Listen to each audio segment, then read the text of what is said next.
بسم اللہ الرحمن الرحیم الحمد للہ الذی نور قلوب العارفین بنور معرفته واثبت فؤاد انبیائہ و اولیائہ بقصص الانبیاء والمرسلین واکمل ایمان المسلمین والمؤمنین بولایت علی امیر المؤمنین علیہ السلام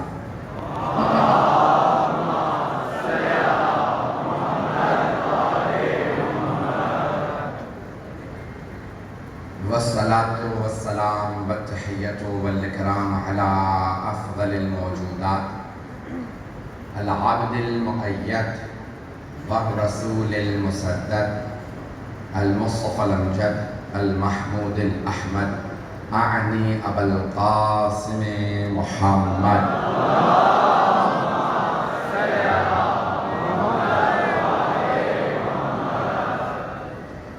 وعلى روحه ونفسه وصهره ووصيه سيد الأتقياء والأصفياء مولى الموالي إمام المتقين علي بن أبي طالب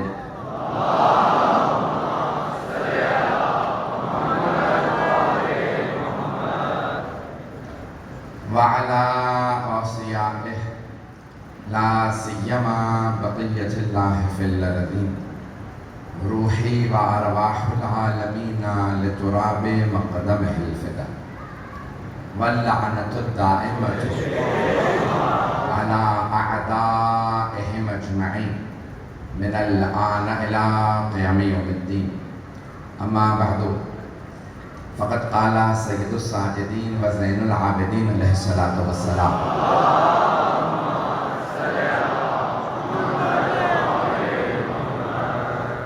أيها الناس أعطينا ستا وفضلنا بسبعين أعطينا العلم والحلم والسماحة والشجاعة والفصاحة والمحبة في قلوب المؤمنين وفضلنا بأن منا النبي المختار ومنا الصديق ومنا الطيار ومنا أسد الله وأسد رسوله ومنا سبطين هذه الأمة ومنا مهدي هذه الأمة صلوات على محمد وعلى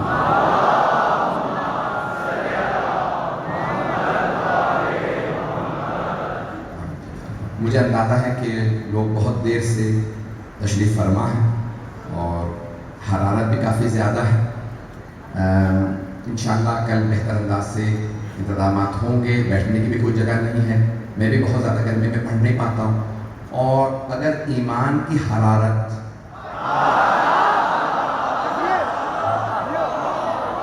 انسان کے دل میں ہو تو انسان کسی سر ترین مرحلے میں بھی چلا جائے تو اس کی حرارت اسے زندہ رکھتی ہے. یہ حرارت ہے جو انسان کو زندہ رکھتی ہے. علامت ہے زندگی کی. مردے سرد ہو جاتے ہیں.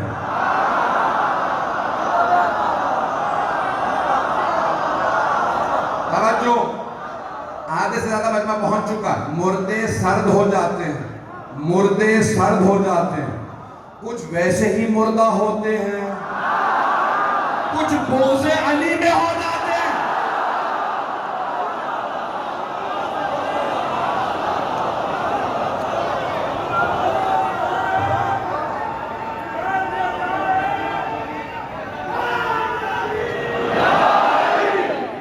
توجہ ہے تلانے کے راہ. حرارت ایمان کی علامت ہے. حرارت ایمان کی علامت ہے. حدیث نبوی ہے ان فی قلوب المؤمنین حرارت لذکر الحسین. بے شک مومنوں کے دلوں میں ذکر حسین کی حرارت ہے. لا تبردا ابدا. حبیب خدا فرماتے ہیں جو کبھی بھی سرد نہیں پڑے گی. مومنوں کے دلوں میں ذکر حسین کی حرارت ہے جو کبھی سرد نہیں پڑے گی. سرد نہیں پڑے گی. چاہے وہ لاہور میں ہو, لندن میں ہو, دنیا کے کسی حصے میں ہو. محرم آئے گا, مومن کا تڑپنا بتائے گا محرم آ گیا.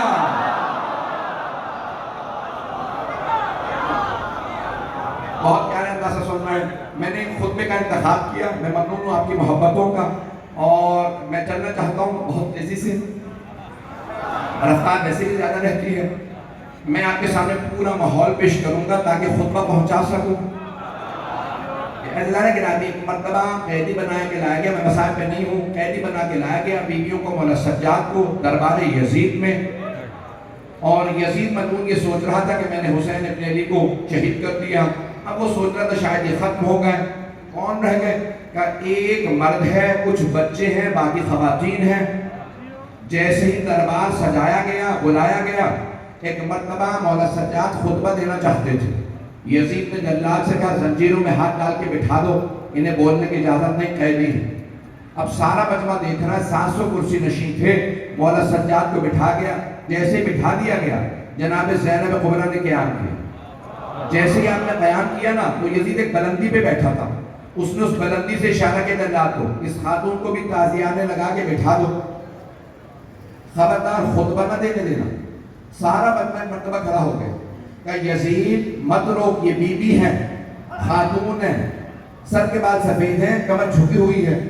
یزید نے کہا تم نہیں جانتے, میں جانتا ہوں یہ جس خاندان سے ہے.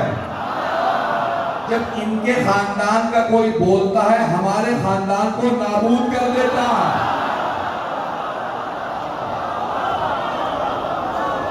بھائی ایسے سنیے گا, حرارت بہت زیادہ, مجھ سے پڑھا نہیں جا رہا, اب آپ پڑھوائیں گے, میں پڑھوں گا. یعنی یزید کو بھی پتا تھا جب خاندان اہل بیت سے کوئی بولے تو اس کا خاندان نابود ہو جاتا ہے. وہ بنا ہی نابودی کے لیے تھا. ایک مرتبہ یزید نے کہا تمہیں نہیں معلوم یہ کون ہے؟ ان کے خاندان کا جب کوئی آدمی بولتا ہے ہمارے خاندان کو نابود کر دیتا. ایک مرتبہ کہا کہ بٹھا دو, انہیں روک دو. اب تک یزید نے کئی مرتبہ جناب زینب سے خطاب کیا تھا, بی بی نے جواب نہیں دیا تھا. وہ بولتا تھا, بی بی کہتی تھی تجھے اس لائق نہیں سمجھتی. بی بی فرماتی تھی میں تجھے اس لائق نہیں سمجھتی کہ تیرے سلام کا جواب دوں. پہلے اس نے کلام کیا, جب بی بی نے جواب نہیں دیا, اس نے سلام کیا, بی بی نے پھر بھی جواب نہیں دیا. توجہ ہو, سلام کا جواب دینا واجب ہے. کسی مسلمان میں جرت ہے نا تو کہو رسول کی نواسی کو یہ مسئلہ نہیں پتا تھا کہ سلام کا جواب دینا واجب ہے, یا پھر مانو وہ اسے مسلمان نہیں مان.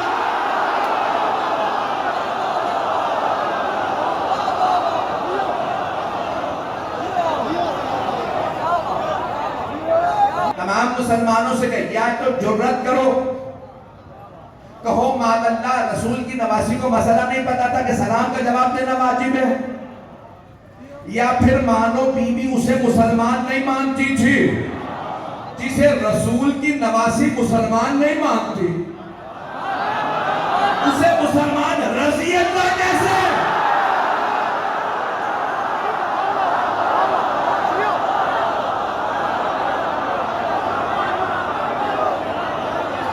بات پہنچ رہی ہے جانگرہ, میں اسی طرح تو اندر رہیے گا. بھائیان گرامی, ایک مرتبہ جناب زینب کبریٰ نے, اب تک وہ کلام کر رہا تھا, جواب نہیں دے رہے. اب ایک مرتبہ جب اس نے روکا نا کہ اس بی بی کو روک دو, تو جناب زینب نے اب ایک مرتبہ سر اٹھایا. وہ بلندی پہ بیٹھا تھا, بی بی جیسے کہ چبوترا بنا ہے نا, اسی طرح سے بٹھا رکھا. میں خود شام گیا, ایسے بالکل ماحول تھا جہاں پہ بیویاں قیدی بنی بیٹھی ہیں, مجمع عام ہے. تو بی بی نے ایک مرتبہ اب سر اٹھا کے کہا کون روکے گا مجھے خطبے سے؟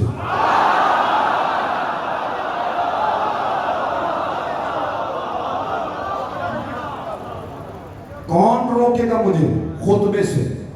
یبنت طلقاء, کس کو کہہ رہی ہیں؟ یزید کو. کہ یبنت طلقاء, طلقاء جمع ہے طلیق کی. جب دو افراد میں جنگ ہو, ایک دوسرے کو زیر کرے اور زمین پہ گرا کے پاؤں رکھے کہ جا میں نے چھوڑ دیا, اسے کہتے ہیں طلیق. نہیں ہے مجمع, سارے مجمع کی توجہ ہو, خون جگر دے رہا ہوں, اس حرارت میں پیش کر رہا ہوں. بیوی نے کہا یبنت کو لگا, اسے نہیں کہا تو طلیق ہے؟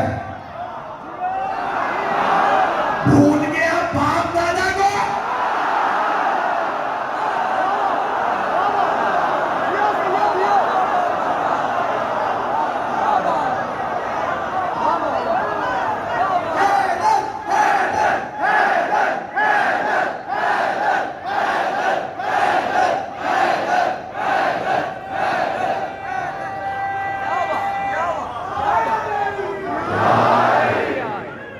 بہت پیارے انداز سے سن رہا ہے. تو بیوی نے فرمایا یبنت طلقا، تو بیٹا ہے ان کا جو طلیق ہے. اچھا بیوی نے ایک بھی نہیں کہا، طلیق نہیں کہا، طلقا. کس کس کا انکار کرے گا؟ باپ دادا پردادا، تیرے باپ کا نانا، ماموں، چچا، میرے بابا علی نے گرائے، پیر رکھ کے کہا جا.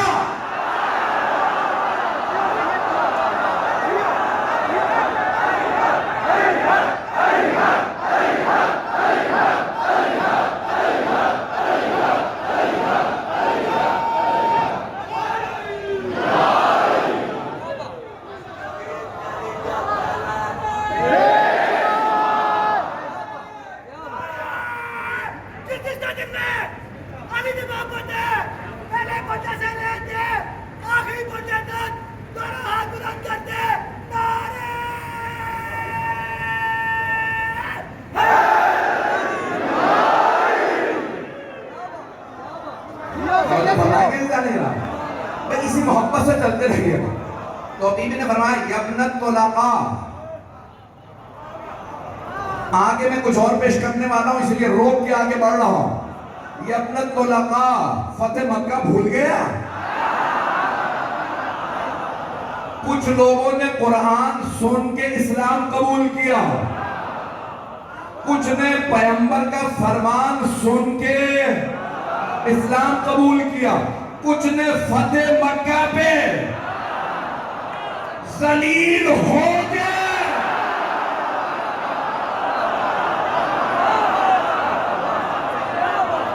میں ایسے ہی پڑھوں گا، جتنے پرچے کاٹنے کاٹ لو.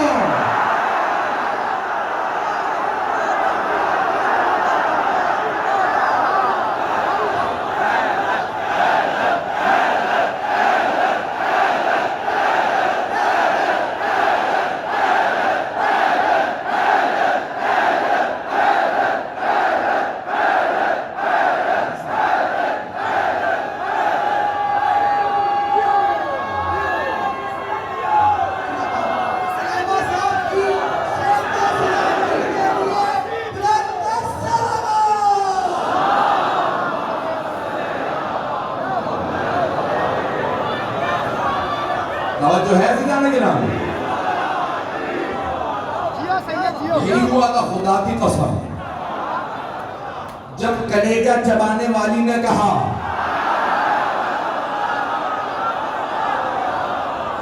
ابو سفیان لڑتا کیوں نہیں، اس نے کہا وہ لڑنے لائق رہے نہیں. نبی اور علی نے تلوار نہیں لگائی ہوئی. یہ جب احرام باندھتے ہیں نا ہم، اس میں اسلحہ لگانا حرام ہوتا. خدا کی قسم تمام مسلمانوں کا یہی مسئلہ، جب احرام باندھو تو تلوار نہیں لگا سکتے، اسلحہ ساتھ نہیں رکھ سکتے حالت حرام میں. کہ یہ نہتے آئے ہیں، علی کے پاس ذوالفقار نہیں ہے. یزید کے دادا نے کہا نہ ہو، علی علی ہے.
پیش کرنا مطالب کو. ایک مرتبہ جناب زینب کبریٰ نے فرمایا, میں تفصیل میں نہیں جا سکتا, وقت نہیں ہے تفصیل کا, کہ یبنت طلقاء, بھول گیا اجداد کو, میرے بابا علی مرتضیٰ نے جنہیں شکست دے کے آزاد کیا تھا تو ان کی نسل سے ہے.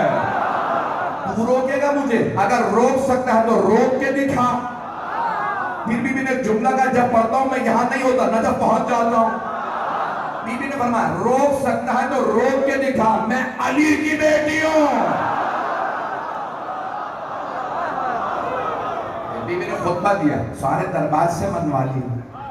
یہ بی بی بہت باعظمت ہے. سارا دربار بی بی کی عظمتوں کو سلام کرنے لگا. جب سب مان گئے نا یہ باعظمت بی بی ہے, بی بی نے ایک مرتبہ مولا سجاد کی طرف اشارہ کیا, قم یا سیدی و مولا. ہے یا نہیں ہے؟ اب جناب زینب کبریٰ نے مولا سجاد سے فرمایا, کہا میرے مولا, میرے آقا, میرے امام, اب آپ کھڑے ہو جائیے. بی بی نے مجمع سے کہا مجھے مان کے باعظمت ہوں, ہاں, کہ یہ میرا بھی امام ہے. اب یزید روک نہیں سکا مولا سجاد. اب سمجھ میں آیا جناب زینب نے کیوں خطبہ دیا تھا؟ مولا سجاد کے لیے مقدمہ بنانے کے لیے.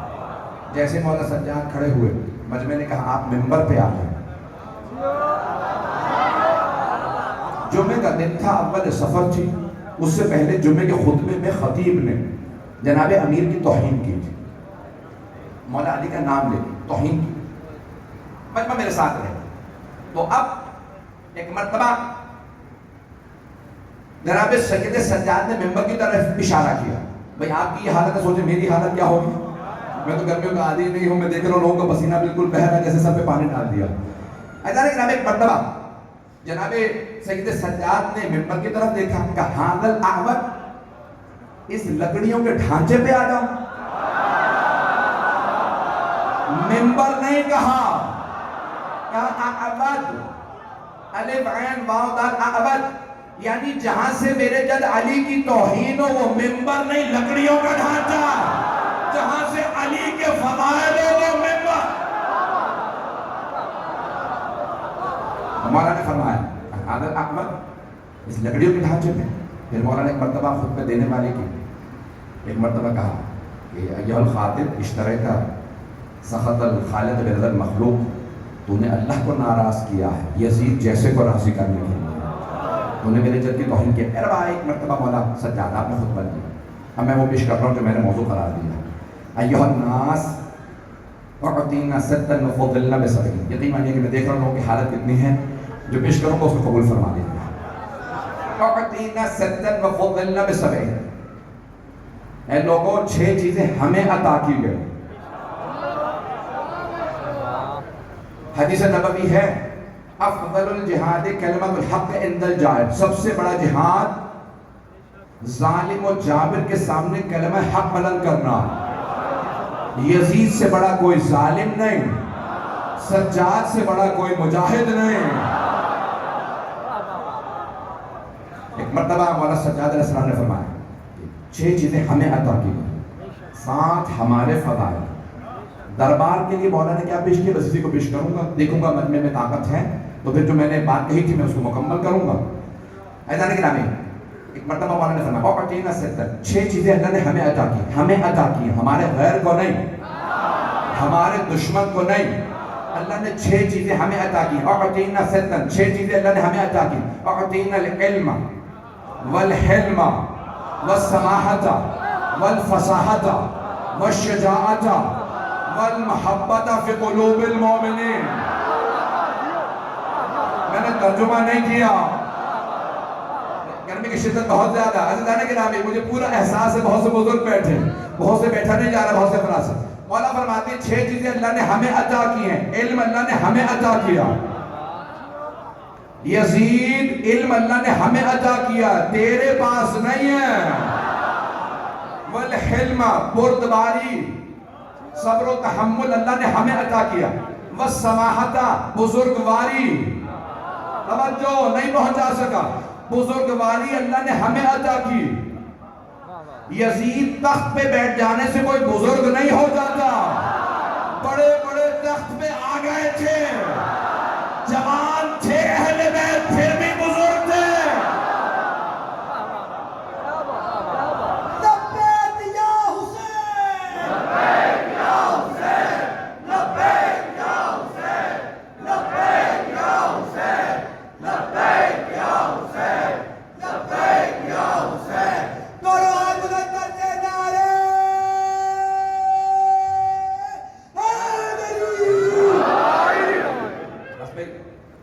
کرنے کی زحمت دوں گا، پھر آپ کی زحمت دوں گا.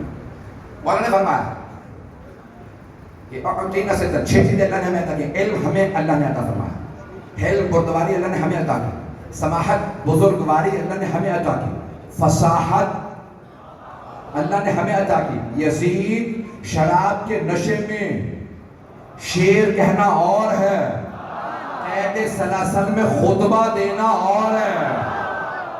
سماحت فصاحت اللہ نے ہمیں عطا کی، والشجاعت شجاعت اللہ نے ہمیں عطا کی، والمحبت فی قلوب المؤمنین مومنوں کے دلوں میں محبت اللہ نے ہمیں عطا کی. یزید جسموں پہ حکومت کرنا اور ہے، دلوں پہ راج کرنا اور ہے. یہاں مولانا نے یہ 6 جملے پیش کیے ہیں، اس کے بعد فرماتے ہیں وَفُضِّلْنَا بِالسَّبْعِينَ 7 ہمارے فضائل ہیں. اب جو مولانا نے فضائل پیش کیے وہ پیش کرتا ہوں. فُضِّلْنَا بِأَنَّ مِنَّ النَّبِيِّ الْمُخْتَارِ ہماری پہلی فضیلت یہ ہے کہ نبی مختار ہم میں سے. میں بھی وضاحت کروں گا. مِنَّ الصِّدِّيقِ صدیق ہم میں سے ہے. موقع ملا تو اس کی بھی وضاحت کروں گا. وَمِنَّ الطَّيَّارِ جعفر طیار ہم میں سے. مِنَّ اسد اللہ واسد رسول اللہ کے رسول کا شیر حمزہ ہم میں سے. اس امت کے سبتین حسن و حسین ہم میں سے. وَمِنَّ مہدی هَذِهِ الْأُمَّةِ اس امت کا مہدی ہم میں سے. عزیزان گرامی مولانا نے یہاں 7 فضائل گنوائے. یہ یزید سے چوتھے امام فرما رہے ہیں. اسی طرح کا جناب امیر نے خط لکھا نہج البلاغہ میں یزید کے باپ کو. اگر سننا چاہیں گے اسی میں تمام کرنا چاہ رہا ہوں. اب مجھے پڑھانے نہیں جا رہا، مجھے مجمع پڑھوائے گا حضرات. اگر چلتے رہیں گے تو میں پیش کروں گا. سارا مجمع میرے ساتھ ہو. ایک مرتبہ شام والے نے مولانا کو خط لکھا کہ یا علی بیٹھ کے فیصلہ کر لیتے ہیں، لڑنے کی کیا ضرورت ہے، جنگ کی کیا ضرورت ہے، ہمارے خاندان ملتے جلتے ہیں. اب مولانا نے جواب لکھا خبردار اپنے خاندان کا ہمارے خاندان سے موازنہ نہ کرنا. منا رسول اللہ من النبی ومنکم المکذب. بنی ہاشم وہ جن کے خاندان سے نبی ہیں، تم وہ جن کے خاندان سے نبی کو چھٹلانے والا. جسے لکھا تھا اس کے نانا کی طرف اشارہ.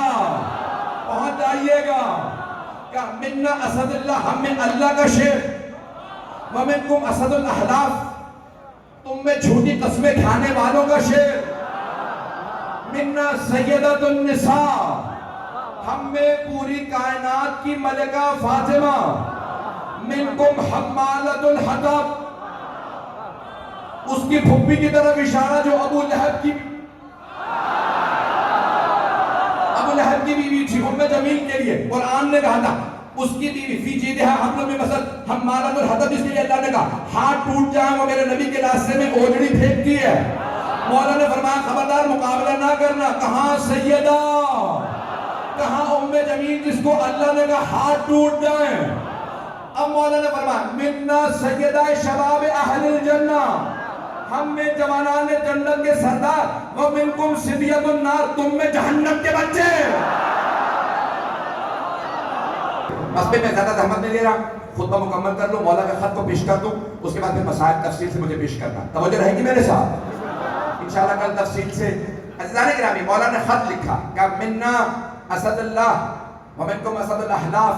پھر آخر میں مولا نے فرمایا منا سیدہ شباب اہل الجنہ ومنکم صبیۃ النار. خبردار اپنے خاندان سے ہمارے خاندان کا مقابلہ نہ کرنا. وہ تلوار جو میں نے بدر و احد میں چلائی تھی وہ آج بھی میرے پاس ہے. نہ ذوالفقار کڑ ہوئی ہے، نہ علی کا بازو کمزور ہوا. ایک تلوار لے میرے مقابلے میں آ جائے. تو ایک مرتبہ وہاں پہ مولا نے جو خط لکھا تھا اسی انداز سے جناب سید سجاد نے خطبہ دیا. مولا کا خط تھا، مولا سجاد کا خطبہ ہے. اور میں جانتا ہوں زیارت برآمد ہونی ہے، بانی مجلس میں نظر کی تھی، منت مانی تھی. آپ بہت دیر سے بیٹھے ہیں، میری حالت ایسا بہت غیر ہے، میں بالکل گھر میں برداشت نہیں کر پاتا.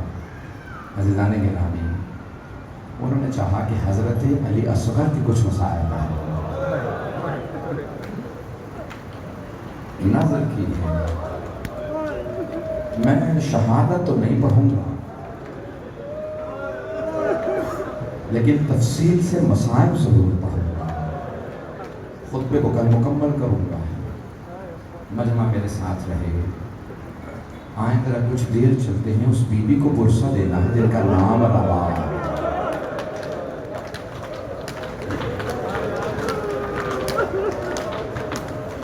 جب شہدائے کربلا کے سر واپس آ رہے تھے شام میں تو پہلا جو سر آیا نا بڑا ننھا سا سر تھا.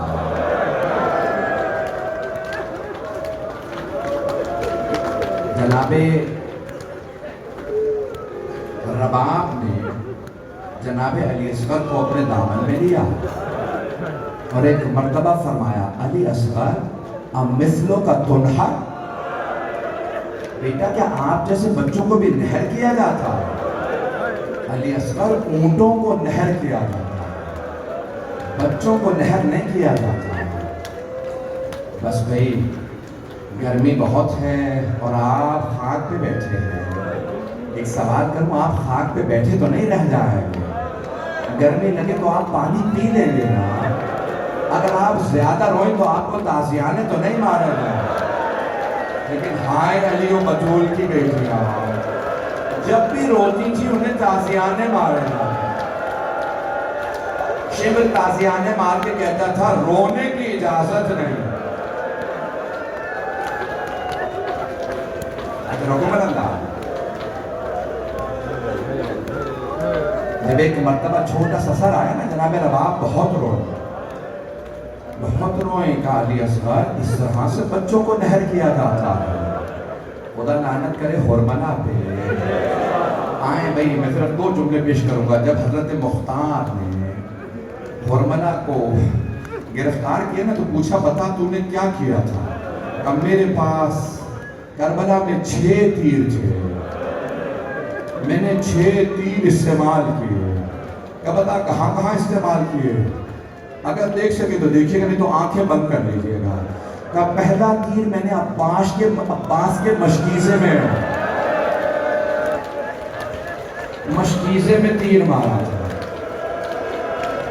دوسرا تیر عباس کی آنکھ میں مارا.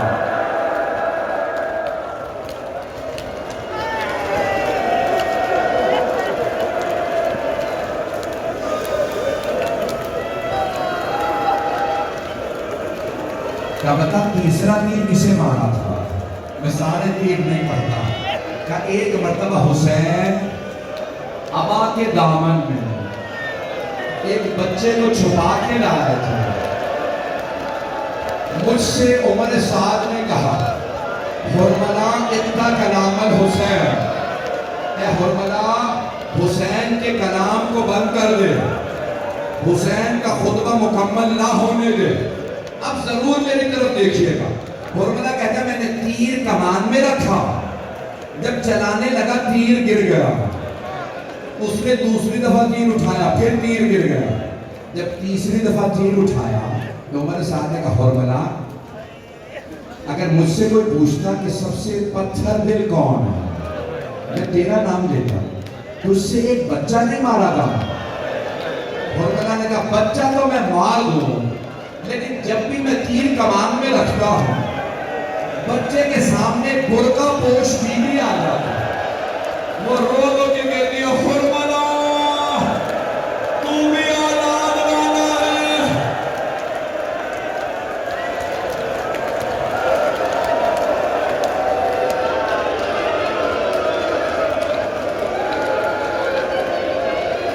حرملہ مت مار میرے بچے کے بچے.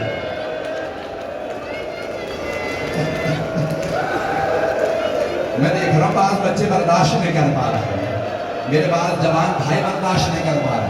ایک سوال پوچھوں، آپ نے صرف مصائب سنے ہیں نا، تیر لگتے تو نہیں دیکھا؟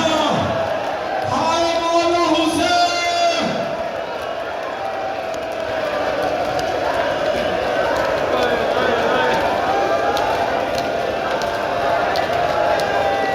ایک بھائی میرا بے ہوش ہو گیا.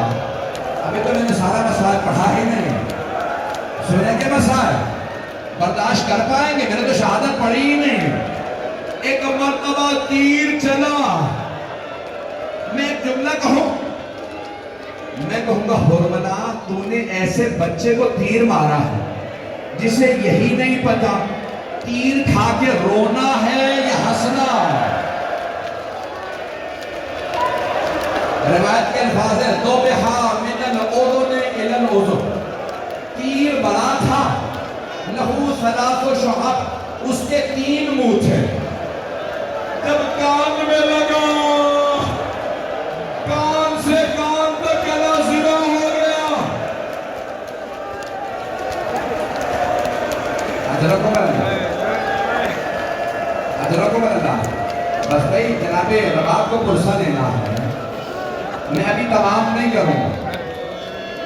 بہت بزرگ آدمی کا جملہ ہے, خون جب پہلے لگا مولا کی چولوں میں آیا, مولا حسین نے جہاں زمین پہ بہا دیا, آواز آئی اے حسین ایک دانہ نہ ہو گیا اگر مجھ پہ علی اصغر کا خون آ گیا. مولا نے آسمان پہ پھینکنا چاہا, آسمان سے آواز آئی حسین ایک قطرہ نہ برسے گا اگر علی اصغر کا خون مجھ پہ آیا. بوڑھے حسین نے خون علی اصغر سے اپنی داڑھی کو خضاب کیا کہ پروردگارا تو گواہ رہنا.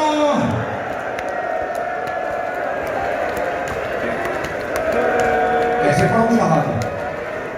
میں نے تو کچھ بھی نہیں پڑھا. مولا جو مرتبہ لاشا لے کے چلے, جب لاشا لے کے چلے نا تو جانتے مولا نے کیا کیا؟ 7 قدم آگے لیے, پھر 7 قدم پیچھے لیے, فرمانے لگے انا للہ و انا الیہ راجعون رضا بقضائہ و تسلیما لامرہ. جناب مختار نے پوچھا ابو خلیل مولا بار بار آگے پیچھے کیوں جاتے تھے؟ تم نے خیمے پہ دیکھا تھا؟ کہا میں نہیں پتا, لیکن درے خیمہ پہ ایک بی بی کے پاؤں نظر آ رہا تھا. جناب مختار رو رو کے بے ہوش ہو گئے. جب ہوش میں آئے تو کربلا کا رخ کیا, کہنے لگے السلام علیکہ یا ابا عبداللہ. مولا آپ اتنے قریب ہو گئے تھے, اپنے بچوں کے لاشیں خود اٹھا رہے تھے. حضرتوں میں لگا مولا جب خیموں میں آئے نا تو جناب رباب کھڑی تھی ایک بچے کے ساتھ, 4 برس کی بچی, بس میں زیادہ کرامت ہونے والی آخری جملہ. بچی نے ایک سوال کیا, بابا علی اصغر کو پانی پلا دیا؟ کہا بیٹی ایسا پانی پلایا ہے اب علی اصغر کبھی پانی نہیں مانگے گا. جب شام غریبہ میں پانی آیا نا, جناب زینب نے کہا سب سے پہلے سکینہ کو پانی دے دو. جناب سکینہ نے پوچھا پھوپھی اماں آپ نے مجھے پہلے پانی کیوں دیا؟ کہا بیٹی کیونکہ آپ سب سے چھوٹی ہیں. جناب سکینہ نے کوزہ لیا, مقتل میں اتر گئے. کہا بیٹی کہاں جا رہی ہے؟ کہا پھوپھی اماں مجھ سے چھوٹا میرا بھائیا علی اصغر ہے, میں بھائی کو پانی پلاؤں گی. ہائے علی اصغر.